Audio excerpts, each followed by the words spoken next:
Olá pessoal, eu sou Luciana Antunes e no vídeo de hoje eu vou responder a seguinte pergunta. Luciana, eu sofri um acidente no trabalho. Isso significa que o meu patrão não vai poder mandar embora antes de um ano, né? Não necessariamente.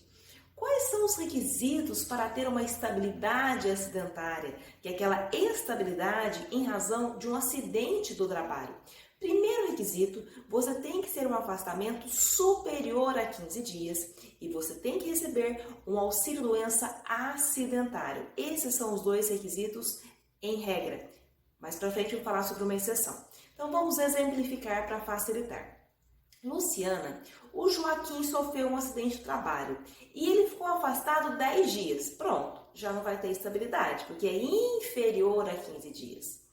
Luciana, o Joaquim, ele sofreu um acidente do trabalho, o atestado dele era para ele ficar afastado durante 30 dias. Só que quando ele passou pela perícia, ele não recebeu um auxílio-doença acidentário, e sim um auxílio-doença. Não foi espécie 91, foi espécie 31. Bom, essa situação já é uma situação bastante delicada, porque ele não preenche o segundo requisito, ele não recebeu um auxílio-doença acidentário, e sim um auxílio-doença comum. Ah, Luciana, mas foi um erro do INSS, ou então a empresa ela fez um requerimento de má-fé, em vez de requerer por auxílio-doença acidentário, requereu auxílio-doença. Se acontecer uma dessas hipóteses, será necessário uma análise cuidadosa por um profissional da área para ver se houve eventual fraude, se houve eventual equívoco. Mas o que eu posso dizer de pronto é que não vai ser automática essa estabilidade. Vão ser necessárias algumas análises, alguns estudos e, se for o caso, até o ajuizamento de um processo trabalhista. Então, eu só vou relembrar porque isso acontece muita confusão na prática, né?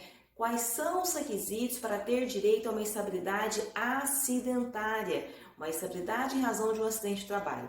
Receber um afastamento do trabalho superior a 15 dias e receber um auxílio-doença acidentário, espécie 91, pago pelo INSS. Esta é a regra. Qual é a exceção? Após você ser dispensado do trabalho, fica comprovado que você tem uma doença e essa doença ela tem ali um nexo de causalidade com a execução do seu trabalho. Mas você só descobriu isso após a despedida.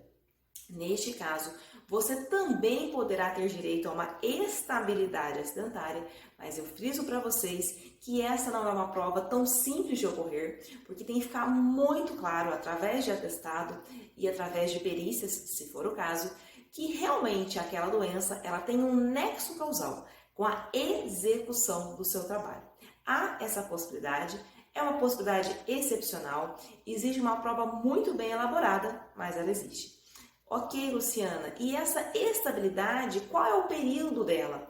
A estabilidade acidentária é de 12 meses, um ano. E a partir de quando que vai começar a contar essa estabilidade? A partir do momento que for cessado o seu benefício previdenciário. Cessou o benefício previdenciário, começa ali a contar o prazo de 12 meses de estabilidade.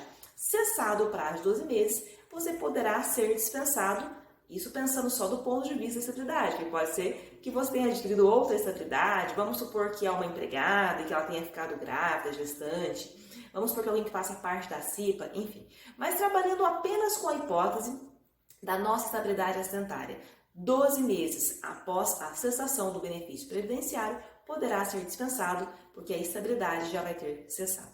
Espero que tenha gostado e aguardo vocês amanhã.